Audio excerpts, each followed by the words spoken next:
Good morning, ladies and gentlemen, and welcome to the SAIEE Nuclear Chapter webinar on small modular reactors, review of fast reactors, the last in the series of the SMR webinars. Before we start, a few webinar considerations. Attendees are reminded to ensure the volume is turned up on your device.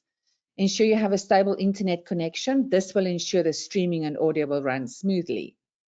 Attendees can ask questions via the questions panel located within the GoToWebinar control panel. And by default, the control panel is located on the right-hand side of your screen. The chat function is reserved for webinar organizers and panelists to communicate with attendees. Attendees will not be able to chat with each other, however, are encouraged to ask questions. A recording of this webinar will be made available on the SAIEE YouTube channel under the Nuclear Chapter playlist. You'll find the registration link to the SAIEE TV in the chat box. Please click on it, register, so you'll receive a notification once the upload's complete. A certificate of attendance will be issued a few days after this webinar. I'd like to introduce you now to our speaker today, Dr. David Nichols, who is also the chairman of the Nuclear Chapter and was appointed as the chairperson of the board of the South African Nuclear Energy Corporation in January 2020. Prior to his retirement at the end of December 2018, he was the Chief Nuclear Officer at Eskom. Internationally, Mr. Nichols was the chairman of the IAEA Technical Working Group on Light Water Reactors from 2010 to 2016, and is currently the co-chair of the IAEA Technical Working Group on Nuclear Power Plant Operations. He was a member of the WANO's post-Fukushima design review team from 2012 to 2018. Over to you, David. Thank you. Can I get the screen? Let's get this going. I'm now gonna. There we are. Okay. Can you see my screen? Just give it a moment. We're still waiting to view your screen.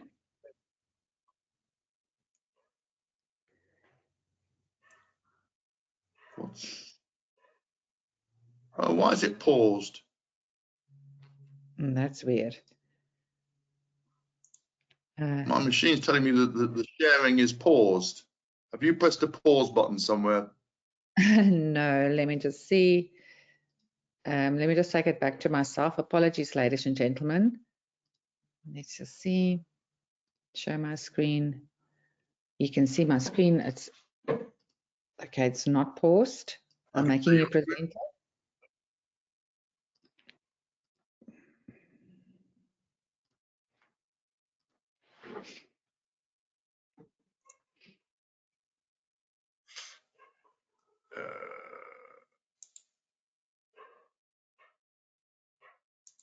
Is that am I now visible?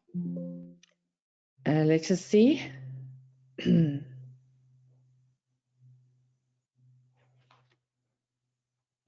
No, David, will you just check on the top of your control panel where sharing is, if you have paused it on your side? Where am I going now? I can't even see. Sharing. No. Okay, don't worry, ladies and gentlemen. Let me just quickly grab David's slides, and then I will present from my side. Let me just quickly go there. My apologies. Let's just go to make myself a presenter. There we go. David, over to you. Okay, thanks. I'll just say next when next comes up. Okay, thank you very much. This is the last. We've done a series of presentations by the issue on small modular reactors, and I'm afraid the first few slides are a repeat of the previous ones, so thank you. So we're going to look at what is a small modular reactor. That'll be quite a quick section. The design options and advantages and limitations of fast reactors, and the current designs and status. So it's very much the same as the last few presentations. So next. Okay, so the small reactor is a reactor between 30 and 300 megawatts electric. Just be careful, I'm talking electric here later on in the presentation. When I discuss the reactors, I talk about their thermal rating. Normally, the efficiency is about 45% for these reactors. And the aim is to build small reactors, go away from big reactors, and the technology with inherent safety, which is increasing public acceptance and limiting costs, because the drive for ever improving safety improves costs, and there is no end to that discussion. Other thing which the world's realized is that big reactors, and we can see it now in the discussion in this country, 1,000 megawatt machines are a large exposure, both in terms of time and money. So the idea is if you have smaller machines, they may be more expensive per kilowatt hour, but the reality is the financial risk will be limited because you can buy them in smaller lots. And also the time hopefully is faster to build, so you will get them on the ground faster and less concern. What's also interesting, and this is particularly true of today's discussion, the technology has been developed with good potential for safety and economic features. So the aim is that all these technologies being talked about, none of them are actually new. They've all been done over the last 50 years. So they aren't new, and certainly in terms of fast reactors, they've been done for a long time. Operating flexibility, both cycle and load following. I couldn't get much information on the fuel cycle times of these reactors, but certainly the potential for load following is discussed. And the other question that comes out very strongly in the whole SMR debate is absolute standardization with high unit volumes. So if you want to know the answer of who's going to win the race to be the small modular reactor salesman of the year, it's whoever builds a lot soonest and brings the cost down. And you'll see a lot of the machines we're talking about now are machines that everyone's done some early work on, but no real potential for large production ones. Next slide.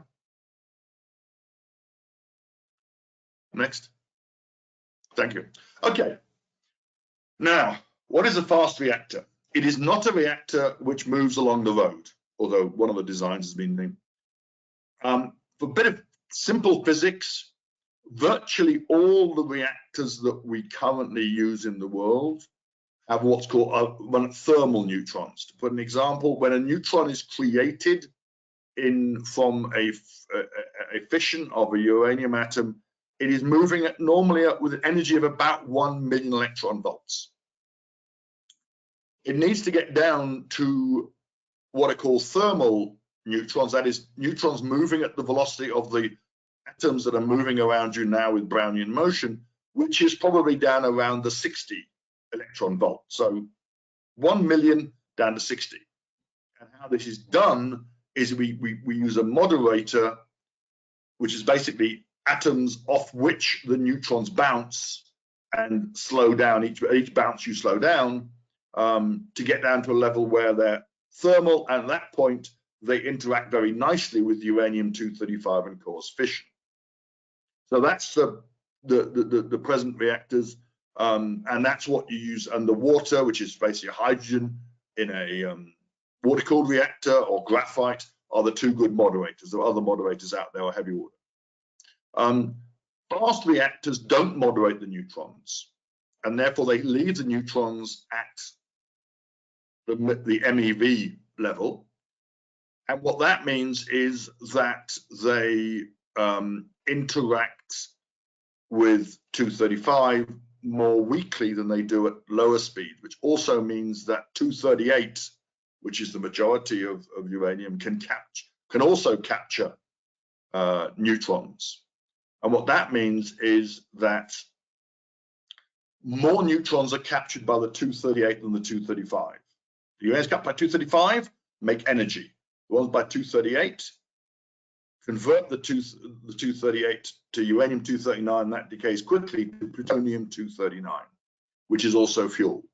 So the first thing to bear in mind is that the fast reactor is this famous design which makes more fuel than it uses. It's not quite true because uranium-238 is a fuel, but it creates more usable fuel.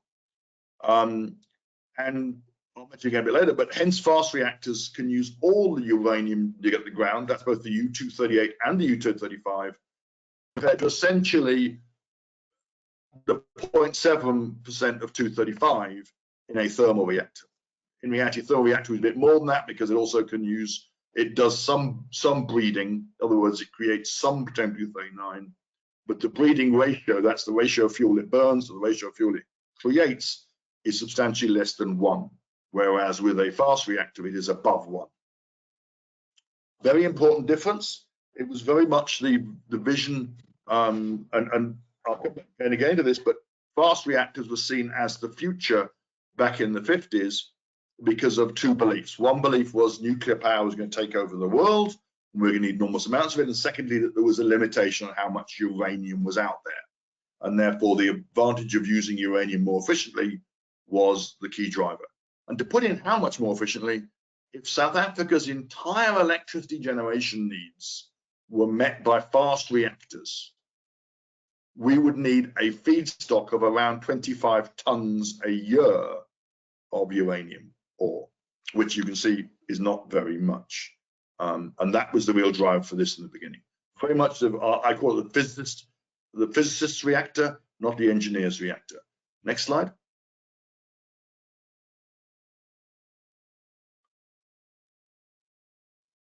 Okay, this is just what we put up before, which just points out that as you develop any project, you've got research and development, and in most of the designs we're now going to talk about today, research and development's been done. Somebody's built and run something of the scale we're looking at. Field validation essentially has happened because people actually have built and run machines. The longest I know of is over 40 years, and that's the BN 600 in Russia. So no one doubts these things work. We're now looking at the deployment and the economics of that as being the value of death for these things. So again, like most of the SMRs, we're now sitting with deployment being the challenge. The technology is established, but no one's actually built and run enough of them to make the commercial costs come right. Next, please. Okay. Here comes, what are the options? So I'm going to build a fast reactor. So the first thing is I don't want water, I don't want graphite, because I don't want any hydrogen or carbon moderators in the area. I can do it with enriched uranium, because as I've said, we're going to have much higher flux density in this reactor. But we're still going to need more 235 because you've still got the problem that you've got to keep the reactor critical. So you need an enriched uranium. I would say at least 15%, probably higher than that, or plutonium. In other words, this whole process is a cycle in which you actually extract plutonium from your reprocessed fuel and you put that back into the plant again. And that's one of the problems with this design.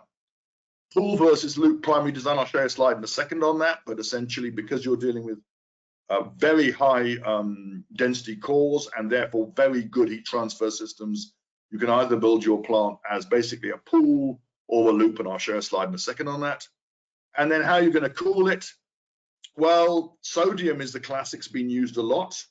Most of the reactors in the world that are running today are running with sodium. Some lead bismuth, and I'll come to them in a second, and lead bismuth, and I'll come to why in a second, is the thing, or molten salt coolant. All those three have can be engineered with very low cross sections and both low cross sections of capture and low cross sections of moderation. And always, of course, with SMRs is how much do you really factory construct and how much you do it on site. Some machines, and one of the machines on this thing is actually designed to be transportable, so clearly it can be done in a factory. Next slide. Okay, now this is advantages and limitations. Now, I want to point out that the first electric power ever generated with a nuclear reactor was generated on the EBR-1 experimental breeder reactor in the USA in the 1950s from a fast reactor. So this is not in any sense a new technology. The design base is fully understood.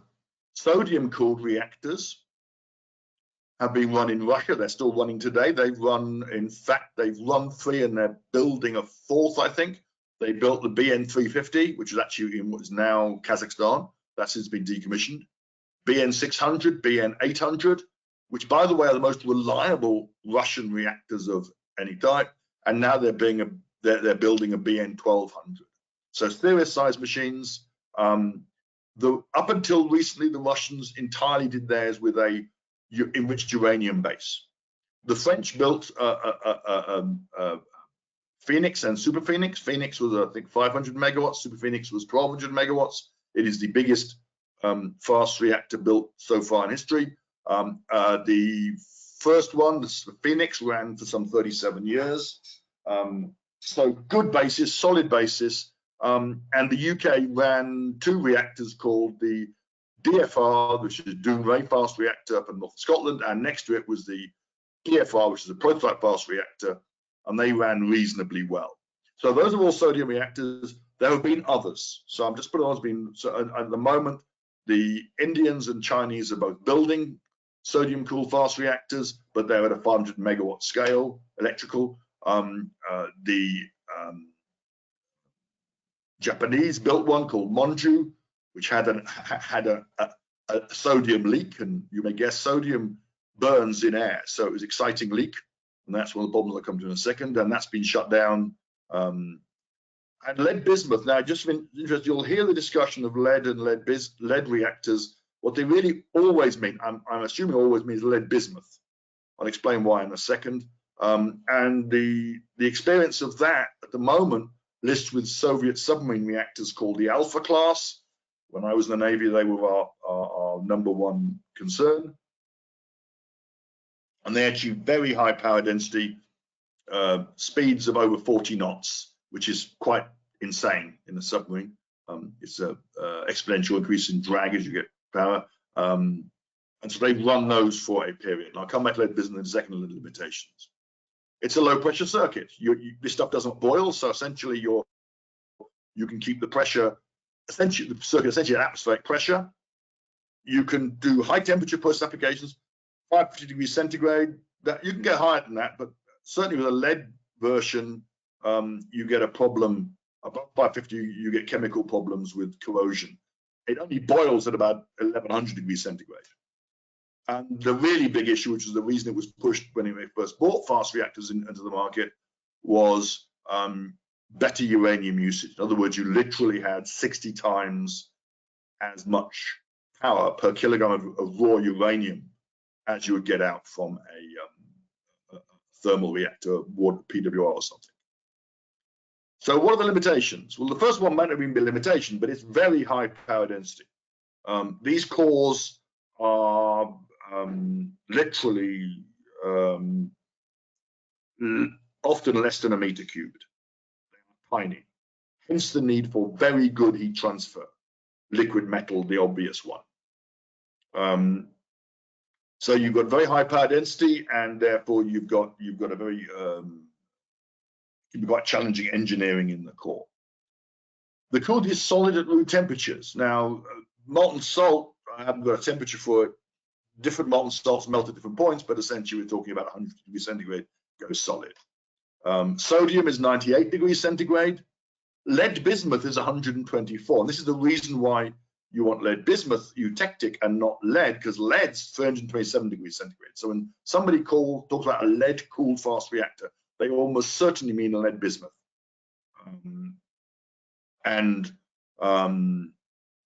Because that means that essentially if your plant gets colder than its melting point, then your plant freezes solid.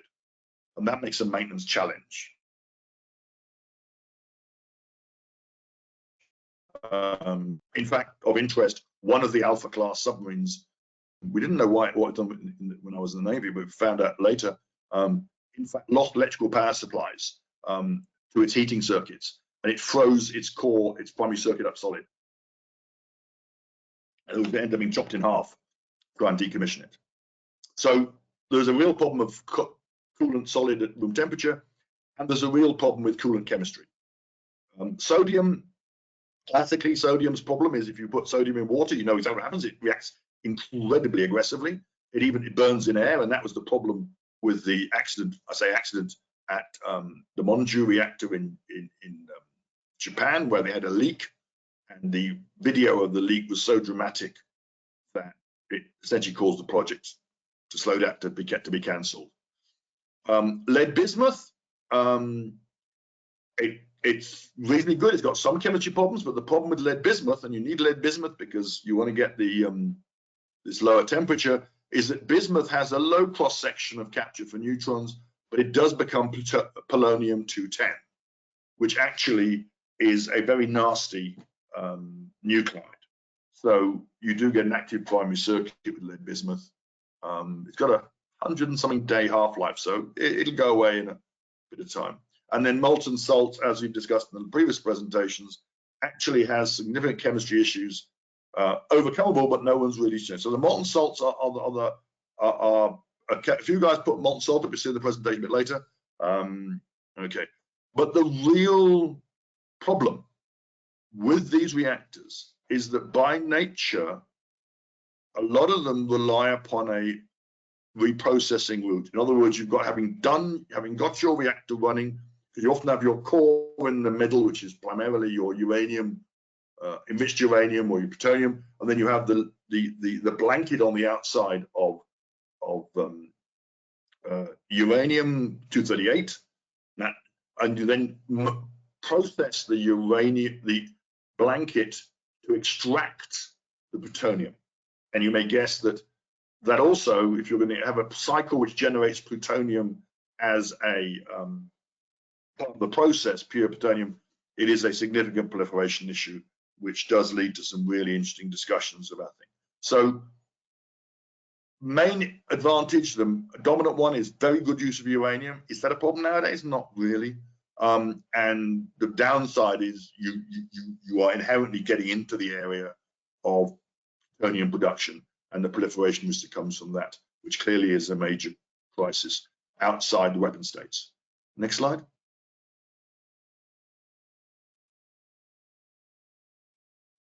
I did mention the pool type versus the loop, pool design versus the loop design. I just thought I'd put a picture up because I found one very nicely. What it really means is on the left, we've got what's called a pool type fast. In other words, the reactor sits inside a pool of, in this case, is a sodium, but liquid metal, be that sodium or be that lead bismuth, and you are pumping the water, the coolant, through the core from the pool, and then you separately cool the pool down with the intermediate cycle. All these designs have intermediate cycles for various reasons, primarily because of the chemistry issues. You don't want contamination of your primary circuit with your steam. And so what you've got here is, you've got on the left-hand side, you've got a classical pool type. On the right-hand side is what's called loop design, which is much closer to a classical, let's say, PWR design, where you've got a primary circuit with a heat exchanger attached to it. Just when I talk about pool and loop, it isn't obvious from many of the designs in terms of their public information as to which one of those two they are, but it is a difference in design philosophy. Next. Okay, so we're now going to look at some of the designs out there, and I'm going to tell you now that there's an awful lot of vaporware, as I'd call it, in these designs as far as I'm concerned. There are a couple of designs which are really interesting, and I'll talk about those a bit more. But to a large extent, a lot of these designs are conceptually very nice, but no one's really got down to the nitty-gritty. Next slide. Okay, we've used the NEA, as in the previous slide, we used the NEA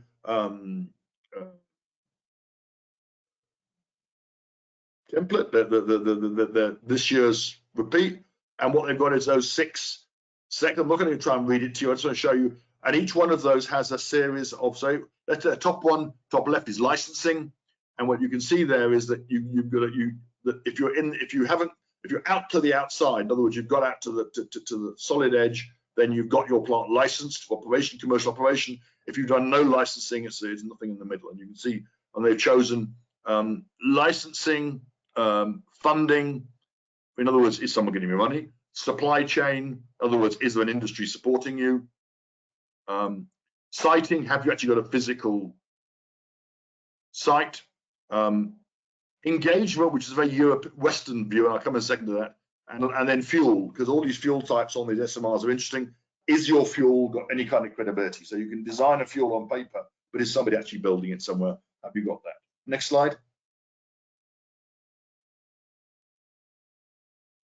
And just to show you 2 examples I picked them. The integral molten salt reactor is actually not a fast reactor, but I want to show you almost lightheartedly the difference between a Russian Chinese type reactor development on the left and Western on the right. And the reason I'm saying that is because on the left you've got Brest OD300. We'll show it a bit later. It's a 300 megawatt electrical fast reactor, lead cooled or lead business cooled, which is in construction.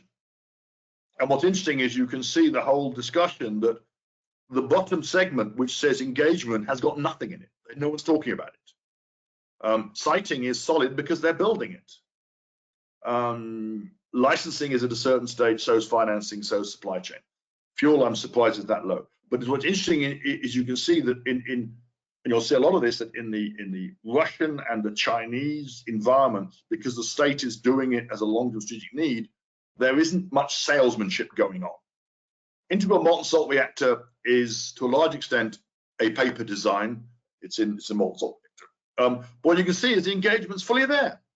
They've talked to everyone, signed agreements, got everything going, but they've got no licensing, they've got no siting, they've got no money really, they've no industry involvement, and they've got no fuel technology. So that's when you see these diagrams going up, look at those charts, and I would just advise you to note the fact that the big hole in the ones that are Russians and Chinese tends to be an engagement. The big strength in the Western ones tends to be engagement. So just be cautious when you see what is publicly stated regularly, and you'll realize that I would be wary of good web pages. I went through a series of web pages doing the review for this presentation, and it's amazing how many I couldn't work out what the design looked like. It's a nice website, couldn't work out how the reactor worked. Next slide. Okay, I'm now going to go through the designs. I'll say first of all, the right-hand side. My view is that's my estimate, my assessment. It isn't coming from somebody else. So the design, the country, the megawatt thermal, not the megawatt electrical, and then the design is, to me, detailed design means that I've actually got design drawings for most of it. Does not mean I've yet got the manufacturing drawings sorted out. Basic design means that I've done the system level, and I understand what all the plants and systems do and specifications. Concept is less than that. I know it works. I've done work on the philosophy. I may have done work on some of the thermodynamic testing, but in the actual design, I'm still looking at a concept. And then in construction is obviously in construction. So let's go quickly. I'll go through all these in slides themselves. So ARC 100 is a 100 megawatt electrical. And you can see that that's a 286 thermal, 100 electrical. Seems like a reasonable connection. They've got detailed design there. They're probably the most advanced I can see in the Western reactors. And in fact, SAIEE 55 again, it's one that's being supported by the Canadians. A lot of these have been supported by the Canadian work. And then you get ones like DF300, you'll see that one, it's a concept design. It's 600 megawatt thermal, and it's got a good website. Hexana is a French design. It's 2x400. In other words, the design is there's two 400 megawatt thermal reactors, and again, it's very early days. SSRW, which stands stable salt reactor waste absorbance, against concept level in my view. XAMR, France. LFR AS200 in the UK. So all the concept designs to me are interesting, but I really wouldn't get excited about them. And the Brest OD300 is in construction in Russia. Next slide.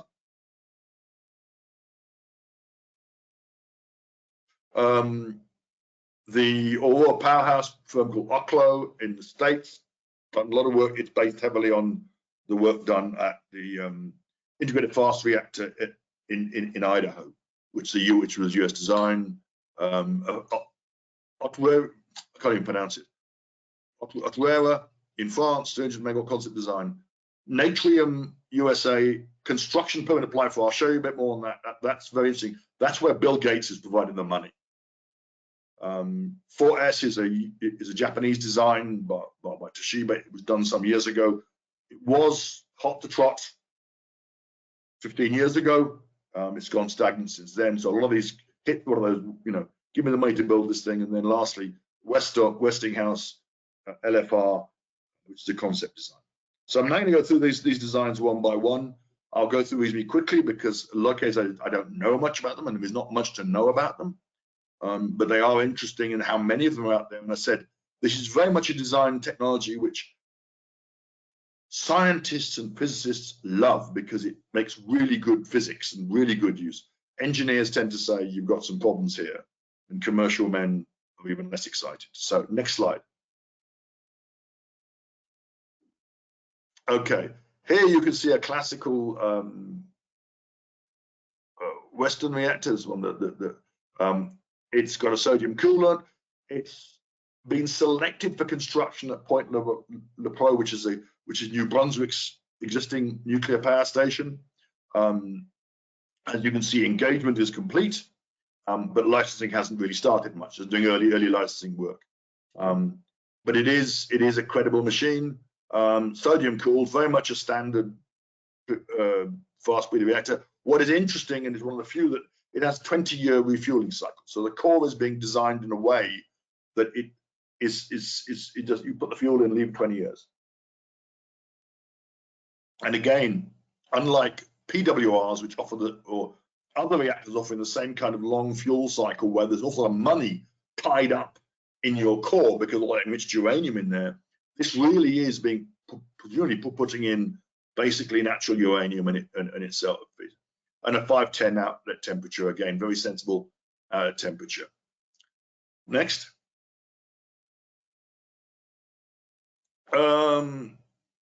This one again has been selected. I gave it a slightly more because it's been done by it's Swedes. It's 140 megawatt thermal. 55 is electrical output, 140 is the thermal output. Uranium nitride, you'll see this in some of the discussions, is that there are three types of fuel, which is four, but there's three types of fuel being discussed. One is uranium metal, which is the best heat transfer, but the lowest physical properties. Uranium oxide, or mixed oxide fuel, which is either uranium oxide or combination of plutonium and uranium oxide, very similar to the kind of fuel you've got in a light water reactor. And then you've got uranium nitride, which is the most robust, but had not yet been used in a commercial plant. And again, selected for construction, less than the ARC, but it's planned to be constructed. As you can see, it's not got that far down the line. Next one. This is, I could find a little about this. This is the most interesting one of all. I was quite excited by this one. It's dual fuel energy. What's interesting is that actually it has actually got a molten metal core. In other words, it dissolves. There's a uranium chrome alloy, either high acid, either 19.75% enriched uranium or uranium and plutonium, and it's liquid.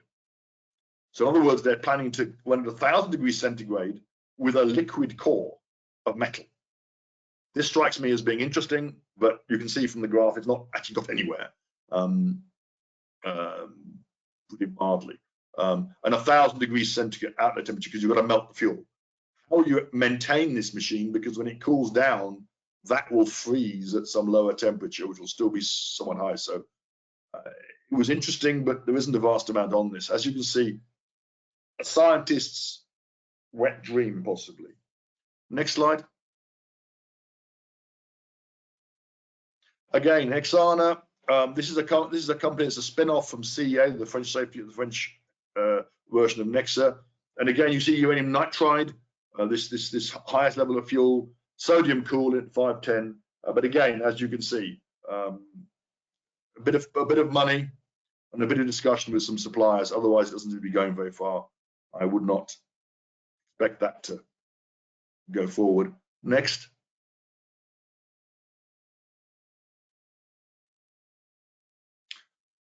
This is being a firm called Moltex. It's Canadian. It's again, it's using molten salt as the coolant. It's using MOX fuel, very similar to what's used on some of the French reactors nowadays.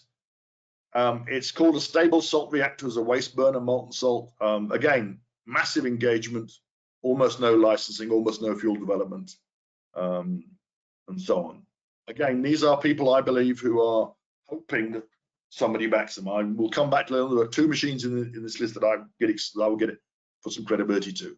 Next slide.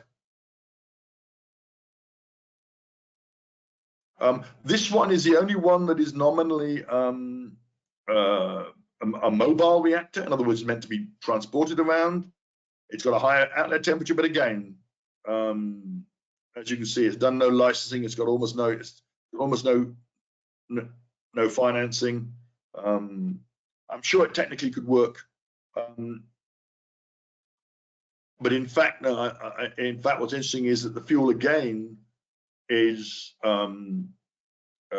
liquid, but is now molten salt, similar to the molten salt reactors, but running in a fast spectrum, a high level of radioactivity of a neutron source. Next.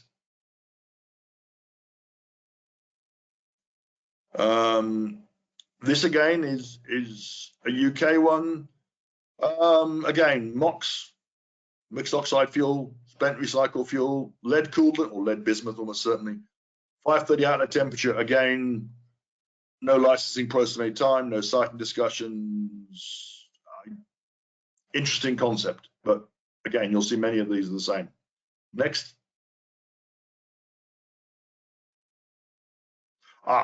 Now we're serious. This, the next slide will show you this plant is in construction. So this is a different league to the rest of them. It's the Russians. They're looking at the next generation of plant they've built. They've got by far the most operating experience with sodium cooled fast reactors. They've got so this is a physical plant. It's being constructed.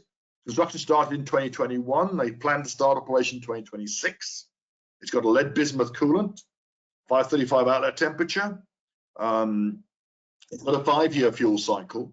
So it's not like the sodium plants where they plan with the present sodium ones do on-load fuel cycle. It's got a plutonium, uranium, nitride fuel. That's supposedly the trick to this reactor. It's very high specialized. It's been developed by Nikiet, which is one of the big organizations in Rosatom, 700 megawatt thermal. So this is, I said there's a couple here that I would look at. Now this is the one of them. This is serious. You could go and go, because go the next slide up, please. You will note on my other discussions, I have not been discussing giving nice pictures because there aren't any. This is the site at which they are building the reactor. That's this year, so it's 4 years it's 3 years in construction from 2021 to now, and you can see the tops. Just if my mouse, I can't remember my mouse, but the top of that picture, you can see that black ring. That is actual containment being built, and they're just putting another ring into the containment. You can see at the bottom of the picture there, they're building the next ring. So in serious construction in Russia, and they're doing it as a lead unit for a 1200 megawatt electrical lead-cooled reactor. Again, very serious. This is by far the most serious reactor in this list, but it's not being developed as an SMR. You could take this as an SMR. It's 700 thermal, 300 electrical, so it is an SMR, but it's a lead machine. But again, if you go back a slide, this is a classical Russian Chinese design. It is being built, it is being done, but there's no engagement. And I think we often confuse engagement with project readiness. And you can see that. You saw the same thing when we did the high temperature reactors with the HTRPM, which is built and commercial and has almost no engagement in terms of journey. Next, go forward 2 slides. Links. Okay. This one is probably one of the more serious ones. It's done by a firm called Oklo. It's in the States. It's based on work done in the US National Labs and EBR2, which stands for Experimental Breeder Reactor Number 2, which was in the US the leading machine leading up to what was supposed to be the Clinch River fast breeder reactor, which was planned to start building in the late 70s, and they had it was in construction. The components were being manufactured, vessel and everything else, and it was then cancelled in the late 1970s when the US made reprocessing of uranium, reprocessing of fuel in the USA almost illegal. So this is a 40 megawatt thermal. Metallic, I mentioned earlier the prospect of nitride or oxide or metallic. And again, metallic because it is absolutely built in with a reprocessing cycle as part of the process. So the power plant, the EBR2 plant that was being built in the States, or the follow-on one, actually worked what's called integral fast reactor, which ended up with the plan that you literally on site have a reprocessing plant to extract the plutonium and uranium from the fuel. It says liquid metal coolant in all the documentation. I believe that to be sodium, but I'm not absolutely sure. And a 500% outlet temperature. So this is credible because it's quite well backed up by the US work. Of interest, for those who don't know it, Oklo is interesting because that's the first reactor we know of on Earth about 4 billion years ago. 2 billion years ago, 2 billion years ago. And we found it in West Africa. There's a mine called the Oklo mine where they suddenly realized that about 2 billion years ago, when there was more 235 in the mix because of, in fact, it operated as a small reactor for a couple of million years. Interesting concept, but that's a different discussion. That's where the name comes from. Okay, next, please. This one is on the list in the NEA document, but I have not seen such an empty set of circles. So it's 300 megawatt thermal. It's MOX fuel, the 10-year fuel cycle again, sodium coolant, but there's no work going on there. It's just one of these things that is interesting. As I said, I'm sure the science has been done in it, but the engineering hasn't. Next. This is the second one that is really interesting. And this is interesting for a very different reason than the first one. I'll show you in a second why. It's called the Natrium Reactor Plant. It's being developed by Terra Power, which may trigger some notes soon. They actually physically applied for a construction permit for the NRC in 2023, June. It's being Pacific Corp, which is a US utility, has said they want 3 units, and the first unit is being started on one of their existing coal station sites. Sodium coolant, 500 outlet temperature, and it's got metallic fuel again, very classical. So this is very classical method. So, but what's the exciting thing about it? Next slide, please. The exciting about natrium is that they say begins construction of advanced nuclear power plant in Wyoming. Now, I'll be quite clear. What they mean by advanced begin construction, normally with the nuclear plants, we say construction starts when the first permanent nuclear concrete is being poured, or there's a base mass being poured. What they're talking about is site preparation going on. But they have submitted to the NRC a request for construction permit. I have no idea where that is in the process. And the really important thing to point out is that if you go to the first line in the bottom paragraph, it says Terra Power chairman and founder Bill Gates said, I'm part of the partners. So it has money. It has Bill Gates' financing behind it, which is, I think, one of those fundamental things here. But they are very serious. I have not seen details of the design. I've seen 3D CAD models, but I'm presuming the design has got to a level where they can start manufacturing components. Otherwise, they wouldn't apply for a license. So this is the second exciting one. I mentioned there's 2 in this list which excite me. This is the second one. I would take this one very seriously. But again, it is largely a classical fast reactor with sodium coolant. based very heavily on existing work in the world as a whole. Next slide. We're nearly at the end of those who think we go on too long. This is also interesting. 4S. There's two designs of this one, and I think that the diagram gives it less credibility, because it was designed as a 13 megawatt thermal or 135 megawatt thermal unit tooling. It was metallic fuel, high enriched uranium. Oh, that's, for case I missed it. HALEU stands for high assay low enriched uranium, which is 19.75% enriched uranium. Developed by Toshiba, and they got to a point where in about 10, 15 years ago, they were physically submitting license application to the NRC. So they got to the point of being able to go to the NRC, which means your design is in reasonably good shape. But then it got nowhere, and it never got beyond that first hurdle of who's the first supplier. There was some talk of building these, like the Canadians are now talking about, there's talk of building these in remote locations to provide power. So interesting sodium-cooled reactor. I would suggest it's got more paperwork than many of the other reactors, but it's currently dormant. Again, it hit that brick wall and it stopped. Next slide.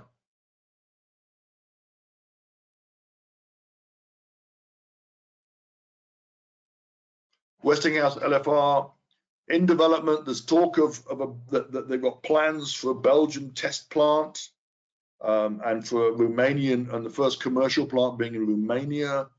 They're quoting starting out with MOX fuel and later moving to this nitride fuel, like UN stands for uranium nitride.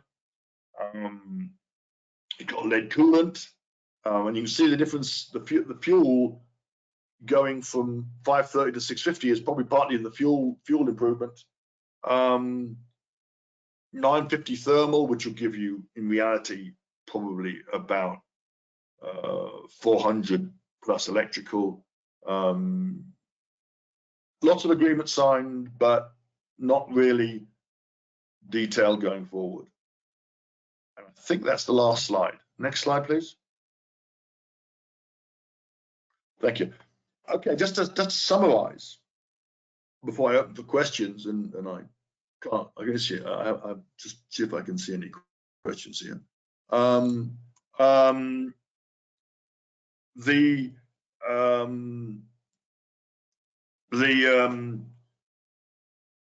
This is the machine. Fast reactors are the machines that were very much the next generation back in the 1950s and 60s. I was going through some years ago the ESCOM documentation on ordering Coburg, and the assumption was that Coburg would have, ESCOM would have its first fast reactor online in 2000. That was the 1970s, early 70s views, driven largely by the fuel cycle concerns of how can we get the most out of the uranium.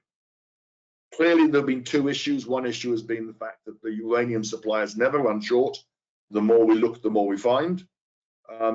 And the second issue is that nuclear power has not taken off in the way that we would expect, that the world hoped it would in the 1950s, and 60s, and 70s.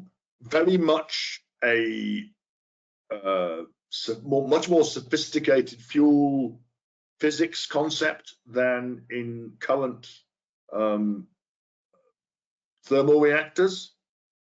I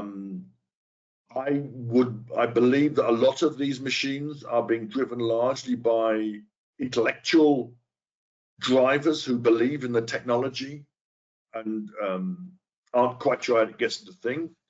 Of the ones on the table, if you ask me which ones do I believe are credible machines going forward, to me it is reasonably clear that the Russian one is totally serious. The Russians are totally serious. They've been involved. They've got a whole part of Rosatom is always been working in fast reactors and wants to push fast reactors forward. And they're clearly saying they think that in the long term, lead bismuth is a better answer than sodium. I've got no views on that. I don't understand the physics, the chemistry enough. And the other one that I believe is serious is TerraPower in the natrium reactor. And that's again because it's based very strongly on US experience base, and it's got somebody backing it who has, as far as one can tell, an almost unlimited budget to back it up. I'm not saying I'll spend all that money, but he certainly is. If somebody says I need another $1 billion, Bill Gates will say, I can raise that tomorrow. So those are the two of the serious. The rest of them, I think, are going to go the way of many science projects, but I could be wrong. So with that, I am coming to the end of my spiel, and I'm looking for any questions anyone's got. I've gone on slightly longer than I expected, so I apologize for being a bit long, but I think it's interesting as a technology. It's certainly a technology which has been looked at for years, and people are very, very keen in it, but mainly scientists, if I can be unkind. And the engineers look at it and go, that's interesting. And just the concept that you're... Okay, with that, I see a question coming up.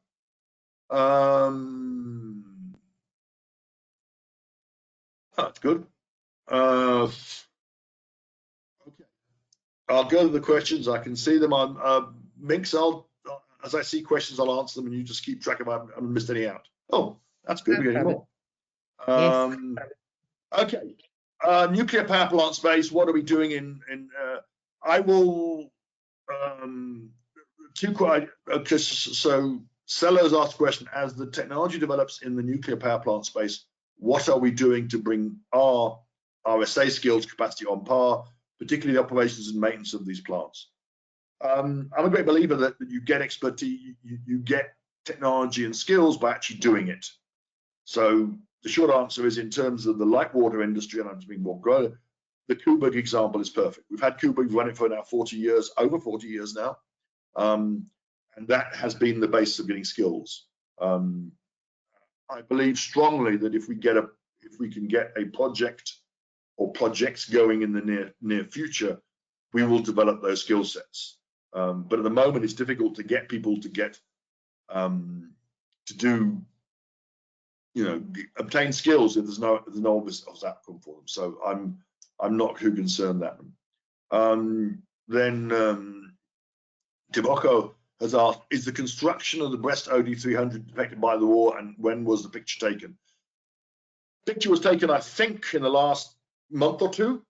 To my knowledge, there's been no impact. The Russians, Rosatom is probably the biggest integrated nuclear company on Earth. I suggest they'd have an argument whether they're bigger and better than CNNC in China, but it's not clear.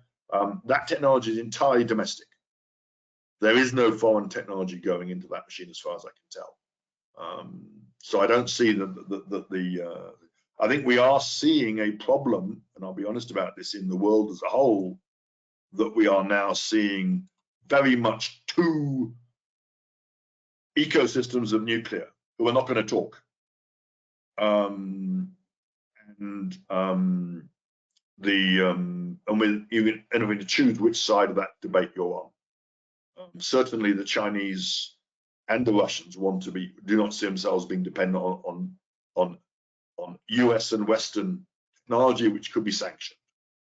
And I can give you a long story on that in terms of the work in China on the AP1000. They've localized things. Anything which the Americans said, this we won't transfer technology for, we'll just supply you with the goods. The Chinese have gone and said, okay, we'll build our own version of it.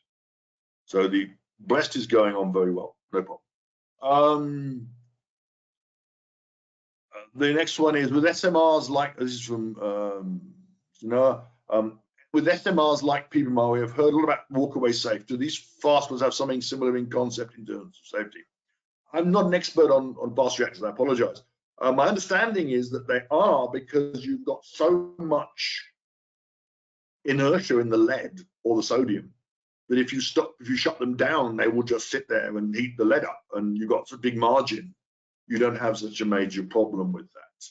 So I think it's somewhat similar, but I can't be absolute. My gut reaction is the amount of inertia, thermal inertia, in the metallic coolant, and the fact that metallic coolant can boil if it has to, that you end up with a lot of margin.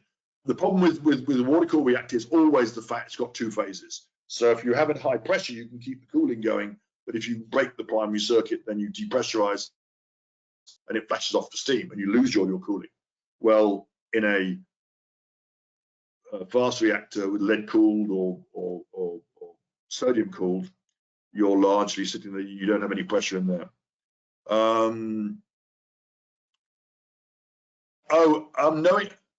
Please elaborate on it having no engagement. This is interesting, and you can see that the NEA, which is the Nuclear Energy Agency, is Western focused. Engagement is I come out, I talk, I present. I know when we're doing PBMR, that was a major issue to get engaged with people. So how much are you talking to? How much are you engaged with other people? How much are you talking about? How much is your concept being exposed to the public? That's what engagement's talking about. Have you got the agreements with all the people around the world to help you? And the answer is that if you look at the Russians and the Chinese, they don't care. Their view is it will prove, if it works, it will prove itself. So there is no attempt to have big press conferences. The perfect example, if I can use it, is if you look at something like any of the advanced Western designs, supposedly are, you will find they're talking to everyone, they've got stands, they're presenting it at public conferences, all those things. There's a lot of engagement with the public and with the politicians to support their project, and the Russians don't do any of that. So both Russia and China have got virtually operating machines, and there's no what the West would call engagement because it's just being done. So I'm afraid I'm a little bit cynical on the engagement bit, but I hope that answers the question.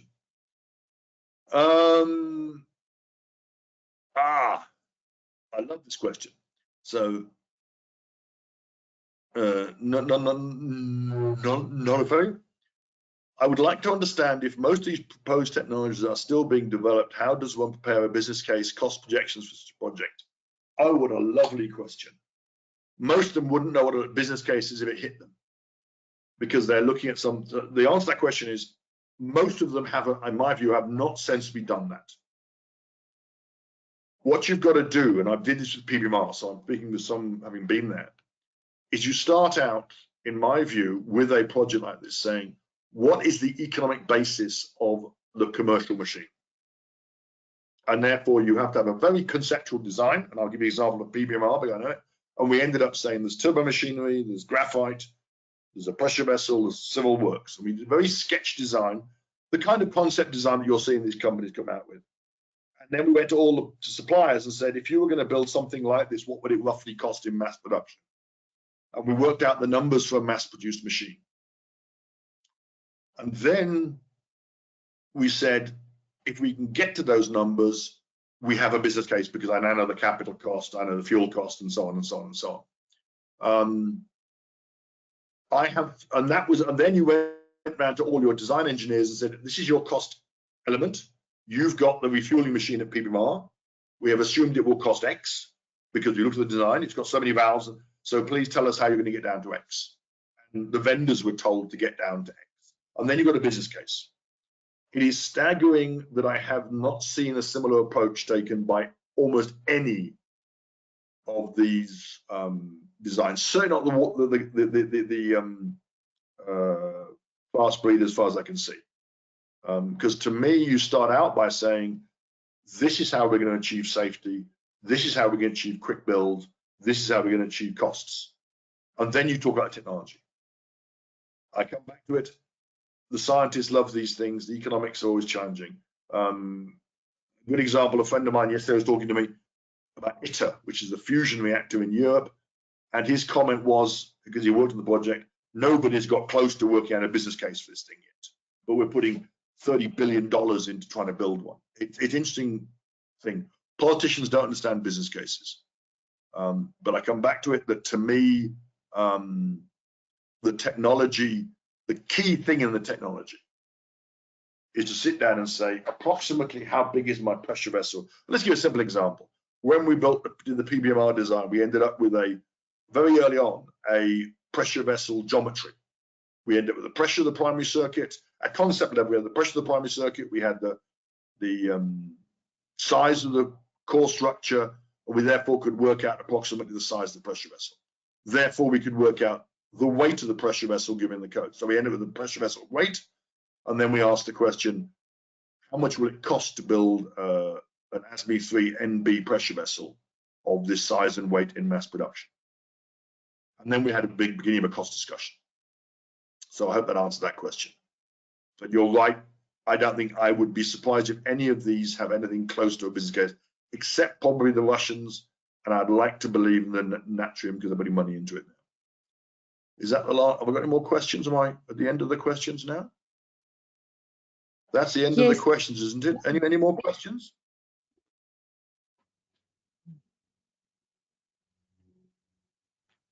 Yeah, I think, yeah. Sorry, David. While we wait, ladies and gentlemen, if you just go to the handout section, you'll find the July issue of the What Now magazine for you to download, and the Training Academy brochure where you can earn CPD credits by attending those courses face-to-face or online. Over to you, David. Okay, I see no more questions. I'm open to any more questions. Going once. Okay, thank you, guys. As I said at the beginning, this technology is the one that is scientifically the most interesting, but I think politically and commercially the most challenging. And the big challenge is you're going to start doing something which has a fuel cycle, and I mean cycle, where you take fuel, take something out of the core, you recycle it, make it back into fuel, put it back in the core. Brilliant, but that means you've got plutonium coming out of the cycle. And the idea of, I don't know, a small African state having a cycle that ends up with plutonium being generated, I think will cause them grief. Not so much problem in the USA or in Russia or in China or in France or in UK. They're weapon states, everyone accepts they've got that. But I think that it will make proliferation really a challenge. And the economics, no one's come close to economics. I haven't seen economics on these at all. Okay. Right. Any other questions? David. With that, I'm going to over to you, Mix. Thank you. There's no more questions. David, thank you very much for your time today and presenting here on the SMRs and the closing off the webinar series. Ladies and gentlemen, thank you for your attendance. We really appreciate it. Please be on the lookout for Nuclear Chapter's next webinar at the end of August. Check out our social media and the SAIEE website for the advertisement. David, thank you very much for your time. All of you have a good day. Goodbye. Cheers, guys. Thanks.